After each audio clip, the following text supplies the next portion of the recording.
Celtic become the first team to book their spot in the quarter-finals of the Premier Sports Cup with a 4-1 win against Falkirk. Welcome back to Bog Football. Celtic 4, Falkirk 1. Was it as simple as that?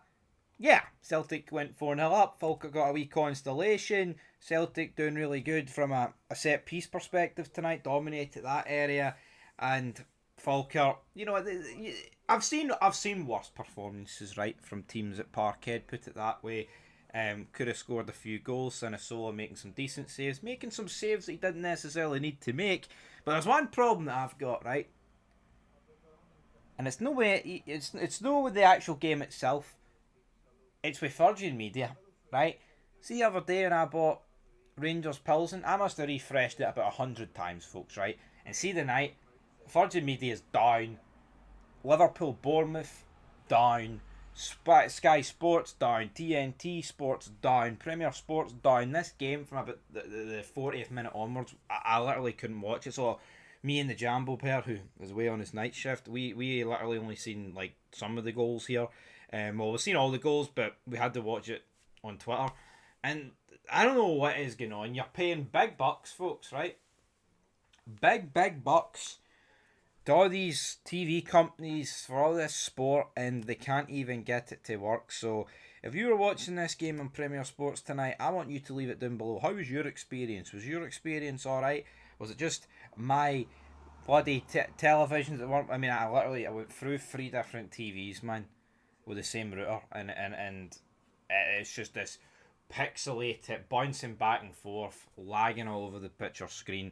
And see, hearing a distorted Michael Stewart on 3 different tellies across the West Wing, I tell you what, it was the stuff of nightmares. But anyway, let's get into this game, shall we? Starting 11 wise, I was a bit surprised that Kieran Tierney played. Scott Arfield on the bench for Falkirk. Maybe would have expected him to start as I pour the leftovers this iron brew into this can, or into this glass, sorry. But game begins. Celtic, they've got the pressure on. Henderson almost scores their own goal at this stage of the game, right? He tries to pass it back to Scott Bain, and there puts it into the bottom left hand corner. You're thinking, what are you playing at, son? I just didn't understand this for the life of me. It was almost placed perfectly, and it literally just, like, I think it might have just skimmed the post and went out. So yeah, could have done a lot better. Celtic then hit the post. They're pushing here, claim for a handball. Ball lobbed to the back post to Kieran Tierney. He hits it across for Dyson Maeda, who opened his goal scoring for this season. And I tell you what, Kieran Tierney, a crucial assist here, opening the floodgates essentially. And what did he do at Aberdeen? He got the first assist as he set up Benjamin Nygren. So Kieran Tierney doing what we all expect him to do. It's just the inevitable with Kieran Tierney. He is going to get injured. He is going to get injured at some point. But here, maybe he's found some magic and he's not going to get injured. Who actually really knows at this stage of the game? But then we have Calvin Miller. He has a shot saved. You know, I thought Falkirk at stages in this game hit the counter attack really well, but Agaman, or whatever you pronounce his name, there was so many opportunities that he messed up. Thought Calvin Miller was pretty good. He had a shot that was saved by Sinasola. Engels missed a free header. I mean, a literal free header. Guy's in the 6-yard box and it comes to him and he hits it back the way it came. I mean, you could say he was unsighted and he's seen it late, but still should be doing better here. When you pay 11 million, man, you'd expect this guy to put this in the back of the net. He doesn't. But yeah, then McIver, he gets the ball and he forces big Sinasola into a save, and then Austin Trusty's kind of like screaming at Sinasola, like, why did you even bother saving that? That was clearly going wide. They get a corner, but not much happens. And that takes us to halftime, folks.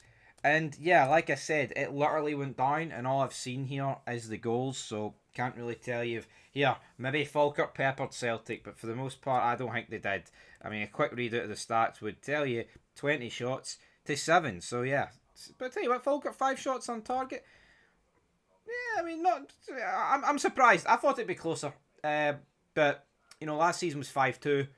Falkirk they're a step up now. Celtic haven't started the season as well as they did last year. I thought it would be closer, but Alistair Johnson was like, no, let's bridge that gap. He makes it 2-0. Weak foot, bottom left-hand corner, right back, scoring this kind of goal. That's what you want from your fullback here. And I can't stand Alistair Johnson, but I tell you what, every team wishes they had a player like this because he fucking winds up the opposition like no end. And yeah, but then we see a couple of substitutes for Falkirk come on. Nisbet and Allen came on. Then on the Engels makes up for his free header miss, whips a corner in, and Big Murray, I believe he signed a new contract today. He makes it 3-0. Fair play. Then we see a few substitutions for Celtic. Yamada, Yang and Scales come on for Kenny, Maida and Kieran Tierney. And then Henderson, he almost got an own goal in the first half. Well, he gets an own goal in the second half. And obviously, I mean, the game's done at 2-0 realistically. But at 4-0, it is slippers and Gucci belts and whatever Brendan Rodgers does at this point. Brian Graham and Scott Arfield then come on. I mean, I know it's the cup, but I feel like these two players should be starting for Falkirk. No, I think so. Or is it just me? Who knows? Adams, though, he gets a goal. He gets a wee constellation back. Then we get a few yellow cards. Graham picks up one late on. Nygren come on for Forest. Paulo Bernardo came on. And what about Paulo Bernardo, folks? Is his Celtic career done? Because we're not really seeing a lot from him. If we're being honest. And it's a midfield. I mean, Nygren's been bought for a lot cheaper than all the other midfielders, and he's just straight in, essentially. He feels like, I wouldn't say he's the first name on the team sheet, but he feels like he's guaranteed to be starting. But tell you what, man, Tierney getting assists, Maida getting goals, that is a great left-hand side. There is no complaints. I mean, that Tierney and Dyson Maida is a left-back, left-wing partnership that could thrive at the top level. It really could. It really, really could. That is, Champions League.